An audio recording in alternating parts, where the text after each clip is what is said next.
Box 13, with the star of Paramount Pictures, Alan Ladd, as Dan Holliday.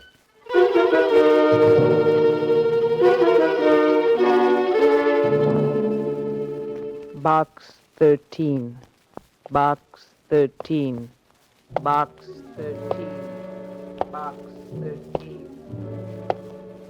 Well, this is great. I come to the park to get a hot idea, but the day turns out hot, and my idea turns out cold. Idea. Well, I thought I'd find something different in a public park, and I did. A small boy mashing his ice cream cone against my brand new trousers. And all to meet a deadline. Deadline. Story idea. Why didn't I do what I should have done in the first place?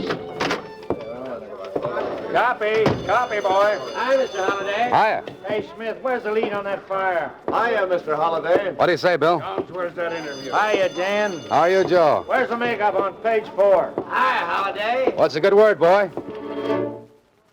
Hiya, Mr. Holliday. Hiya, Susie. Anything in box 13?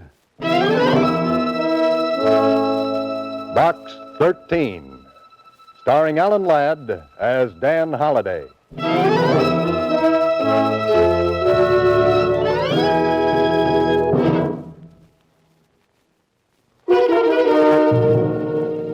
Now for Box 13, starring Alan Ladd as Dan Holliday.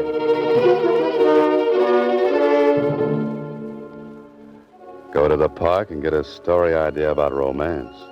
Sure, why not? What do I come back with?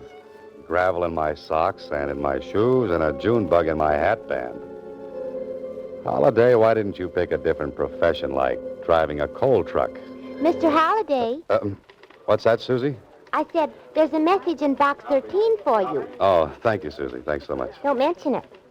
Say, you got a faraway look in your eyes today. Yes, but only as far as the dry cleaners. Dry cleaners?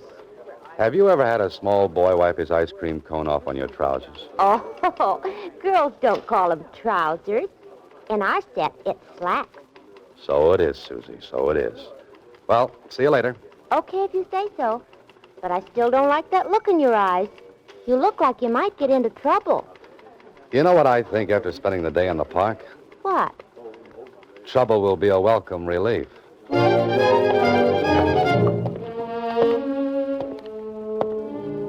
Why did I ever have to decide to be a fiction writer? I could have stayed a newspaper reporter. I could have kept on writing those snappy obituary notices and worn a hat that turned up in front and shoes that did the same thing. Well, better see what's in this envelope.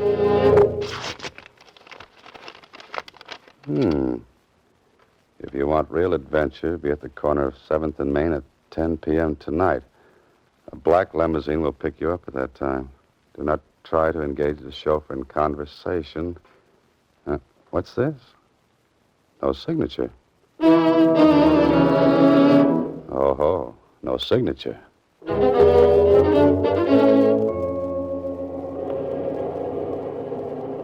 Black limousines, chauffeurs who won't talk.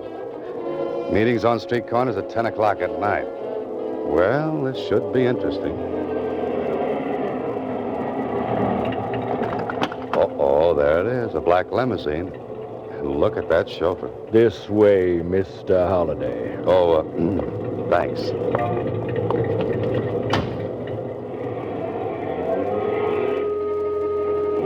What a character this driver is. He looks like he spent his nights on a nice cold slab down at the morgue. Wonder if I can get him to talk. Driver. I said driver. Oh, chauffeur. Oh, you. Oh, pardon me.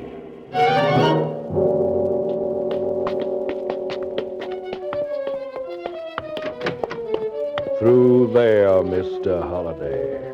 So you do talk. I was beginning to wonder about that. This way, Mr. Holliday. Who's that? It's only me, Mr. Holliday. That black suit, Makes you almost invisible, you know. Yes, I know. Follow me. You're curious about the way you were brought here. Did it frighten you? Maybe. Maybe not. This room, please. My office. Well, this is very cozy. Well, I'm glad you find it so. To eliminate a lot of questions, I'd like to say this. I know all about you. All? You're a successful writer. Apparently you fear nothing, and I would presume that some of your adventures spring from that ad you run every week in the Star-Times. Did you find it interesting? Adventure wanted. Will go any place, do anything. Do you catch many people with that ad? I caught you. Or is that vice versa? I had you investigated, Holiday. I know where you live, what you do. The newspapers have told me of your experiences. What are you leading up to? You'll notice I had you brought here by a devious route. I wanted to be sure no one knew you were here. Go on. How much do you know about insurance, Holiday? A great many people buy it. A great many don't. And of those who do buy, a great many intend to defraud, to steal from their insurance company. Now, look, if this is a racket, I'm not interested. My name is Abner Blake. I'm the chief investigator for Northern Insurance. Oh. Do you remember the disappearance of Dr. Max Alexander? I read something about it. Why? He carried a very large policy with us. He's been gone almost 7 years. When his 7 years are up, the law will permit his widow to collect. And Holiday, Yes? I don't think Alexander is dead.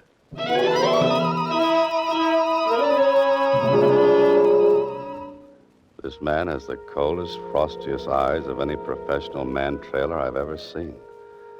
And he's loaded with energy. Energy which I'll bet has helped him track down the people who tried to cheat his insurance company. Boy, I'm glad I'm on his side.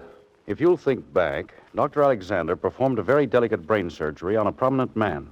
The operation was not successful. I remember that he was criticized in some circles for taking a chance. Immediately after the patient died, Alexander walked out of the operating room, the hospital, and so far as we've been able to prove, right out of this world. But I still feel that he's alive, somewhere. And you believe it's an insurance fraud? I'm sure it is. And I have a reputation, Holiday. No one has ever attempted to defraud Northern Insurance and has been successful. You, suspect Mrs. Alexander? Hardly. She's barely left her house in all these years. She receives no mail except from her daughter. Her daughter? She lives in New Mexico. What about your regular men? They've looked everywhere. They've come up with absolutely nothing. Police? Same thing. And you're afraid you'll have to pay off? No.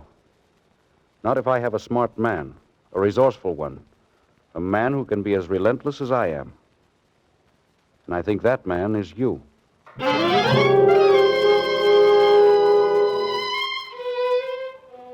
If Shakespeare were alive, he would cast Abner Blake in the role of Macbeth and throw him an extra part as one of the witches. But that's no affair of yours, Mr. Holliday. You've got to find a man who's been gone for almost 7 years. And if you were the hero of this story, you'd go to the files of a newspaper and look into the past. Well, if it isn't Dan Holliday, what are you doing down the morgue of the Star-Times? What would anybody be doing down in the morgue, Mac? Well, some of them just lay there. You know me, Dad. I just got to have my little joke once in a while. Now, what was it you're looking for? Oh, the clips on a citizen named Dr. Max Alexander. What have you got on him? The works, Dan. The whole works.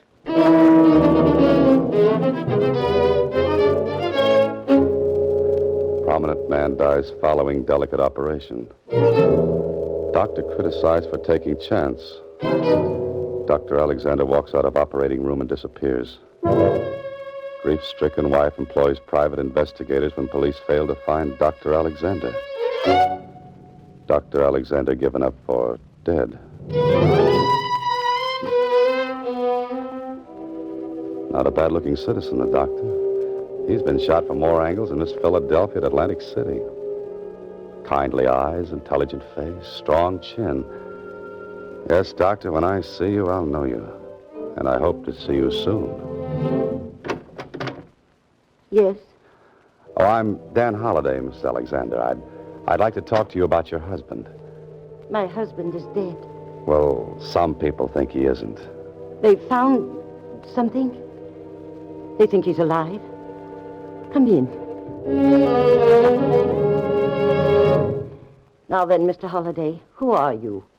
And why are you looking for the doctor? A commission from the insurance company.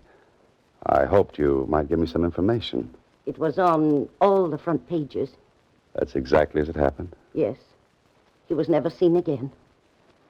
Oh, Mr. Holliday, if only you could find some trace of him. I'm going to try. You don't know how terrible it is. Almost 7 years. But still, I've had the feeling that he'll come back someday. You look for me, too. Well, of course. I miss him so. What about your daughter? After her father's disappearance, she couldn't stand it here in town. She went to our ranch in New Mexico. Oh? Her father's disappearance broke her heart. I pray you find him.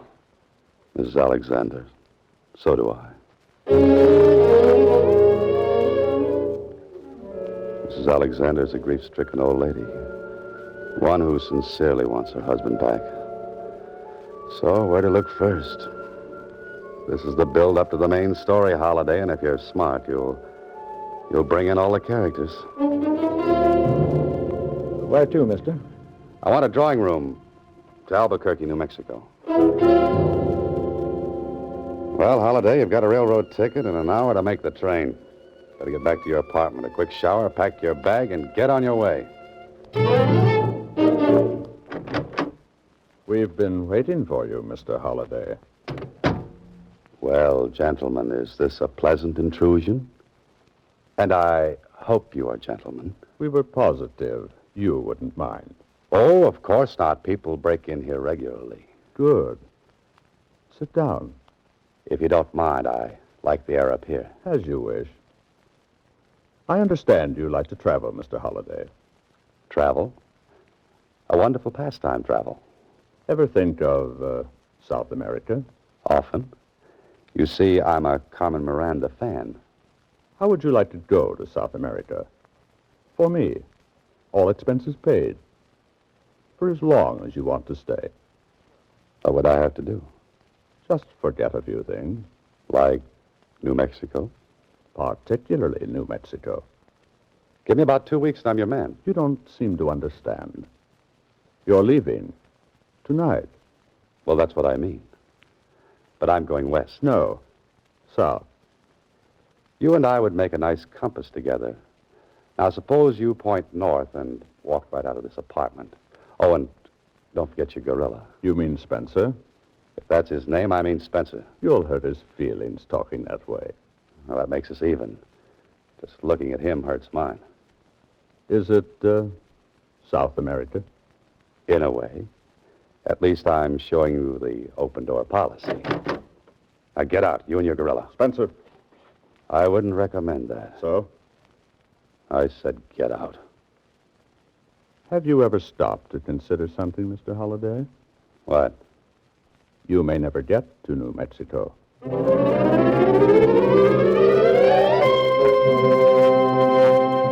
You are listening to Box 13, starring Alan Ladd as Dan Holliday.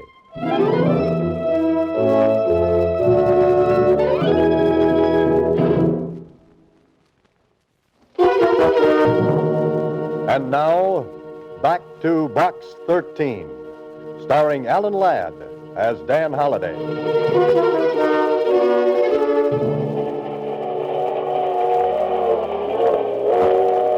Well, well. Now you've got all the ingredients for a story. Insurance investigator doesn't believe doctor is dead. Wife doesn't believe doctor is dead. 2 men try to stop Ryder from making further investigation. All right, Holliday. Write the rest of the plot. Or maybe you'd better hit the sack.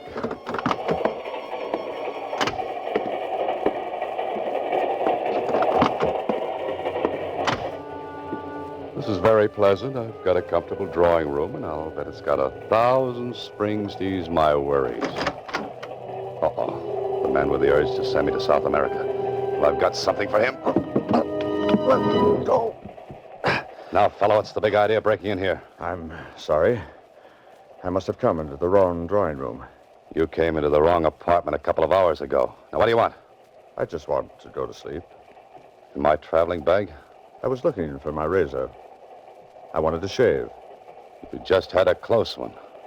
Come on. Where? To find out if you got space in this train. If you haven't, we'll make some for you. Under guard in the baggage car.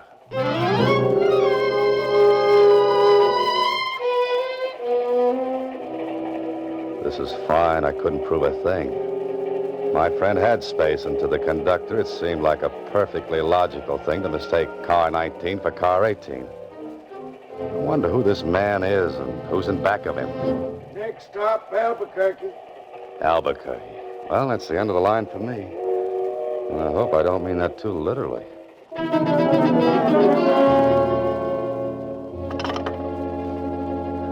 Long distance? I want to speak to Catherine Alexander at the Barcross Bar Ranch just outside of Valmont. Yes.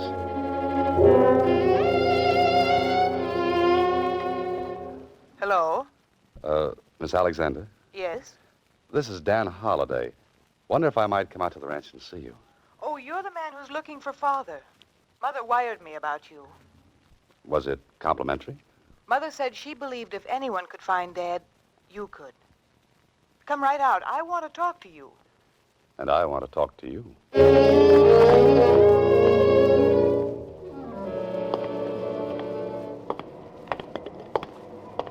Cab, mister? Yeah, ever hear of Valmont? Sure did. Know where it is? Sure do. Very far? Sure is. Can you take me there? Sure can. You got enough money to pay for the trip? Sure have. Let's go, then. Sure thing.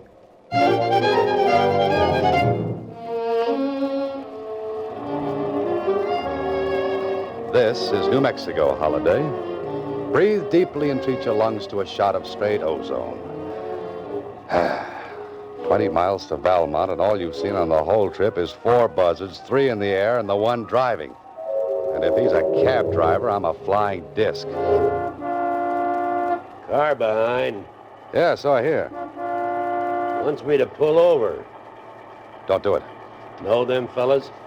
One of them is Spencer. Friend of yours? That depends on what you mean by friend. I gotta pull up. Those guys are gonna run me in the ditch. Can you fight? Nope. Then can you recommend a good dentist? What for? Something tells me that when this is over, I'm going to need a new set of teeth.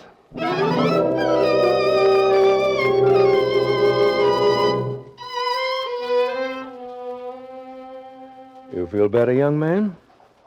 Yeah, thanks. What happened after those 2 fellas jumped me? Who are you? My name is Moran. I'm the caretaker up at the Barcross Bar Ranch. I was coming down this way when you were forced off the road. Oh, what happened to the driver? Last I saw of him, he was just a cloud of dust. I remember now. I got out of the car. He drove away. Those 2 fellows started to beat you up good. When they saw me coming, they ran off, too. You had a mighty close call, young man. I had 3 of them. After this, my luck runs out. Somebody after you? And vice versa. Say, how far is the ranch? Half a mile up the road. Better take it easy. Come on, I've got to get to the ranch. Feel you can make it? My friend, I've got to make it.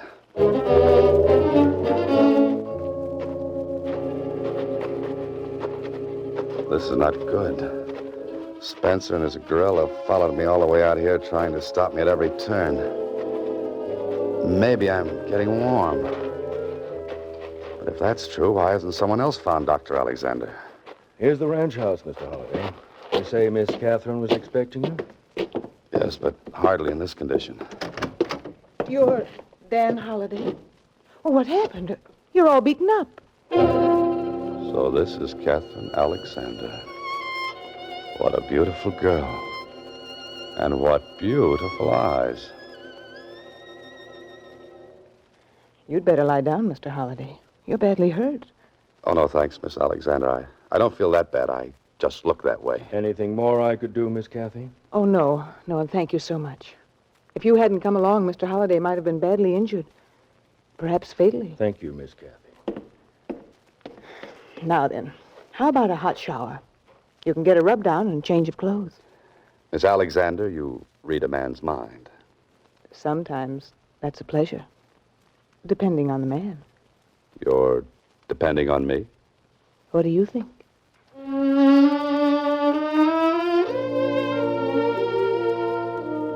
Well, this is more like it. Hot shower, brisk rub down, little iodine on a few... Ouch, that stings. And Catherine was kind enough to loan me some riding clothes. That should indicate a sojourn in the saddle out on the desert, with the stars blinking their approval of my companion. Blinking approval? Holliday, you're an incurable romantic.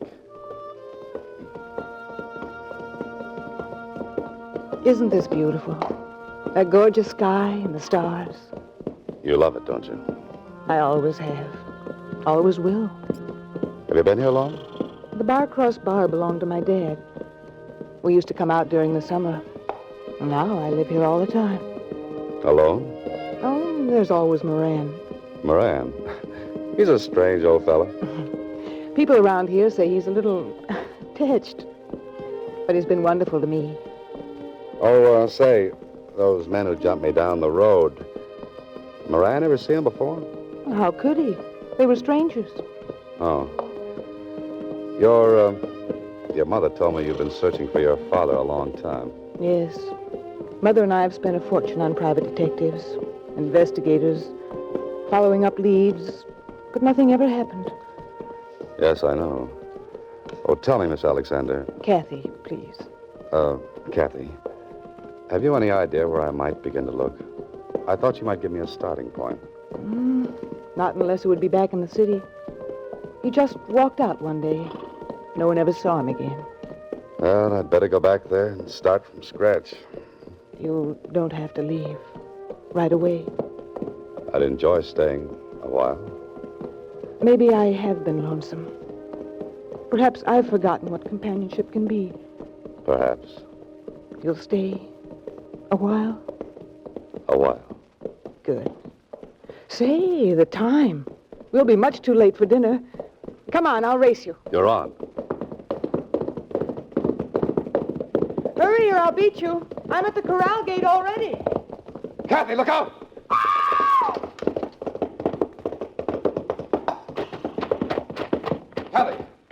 Kathy. Mr. Holliday, what happened? You were racing. The horse stumbled over that lower bar and threw her. Look at that gash in her head. She's unconscious. I hope she isn't seriously hurt. Don't stand there, man. Get into the house. Call a doctor. Yes, a doctor. Doctor. Hurry, will you? Of course. Get into the medicine cabinet in the house. I need some bandages. She may be suffering from multiple contusions. Multiple contusions? Or even a compound skull fracture. Hurry, will you? Compound skull fracture? Iodine, if you can find it. Hurry, I said. There isn't much time. Okay, Dr. Alexander.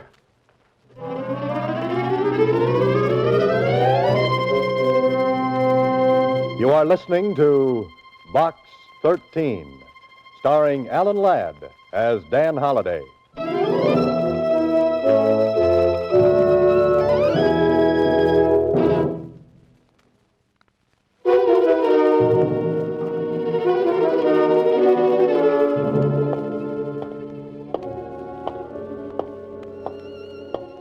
Well, now I'm back in the city again, walking up the street towards that same grim gray house where I first met Abner Blake.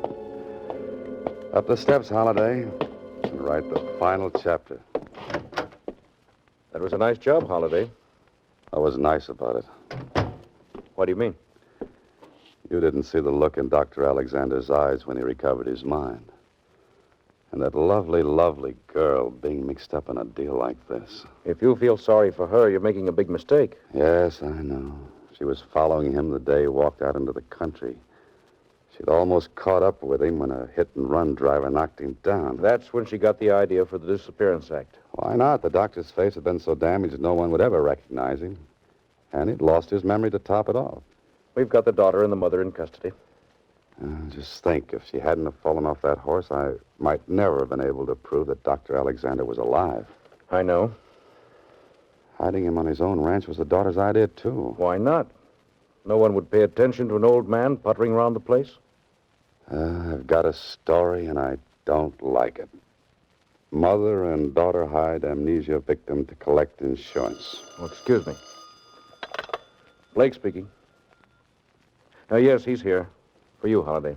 Oh, thanks. Hello. Mr. Holliday, this is Susie.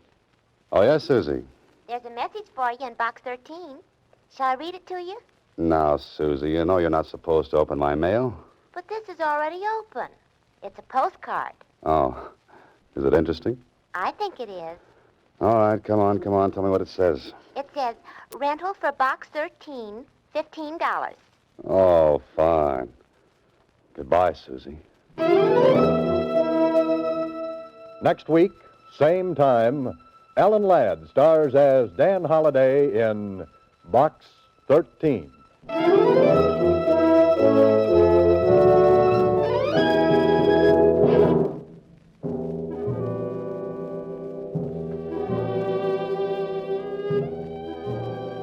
Alan Ladd appears through the courtesy of Paramount Pictures and may currently be seen in Wild Harvest. Box 13 is written and directed by Ted Hediger. Original music was composed and conducted by Rudy Schrager. This is a Mayfair production.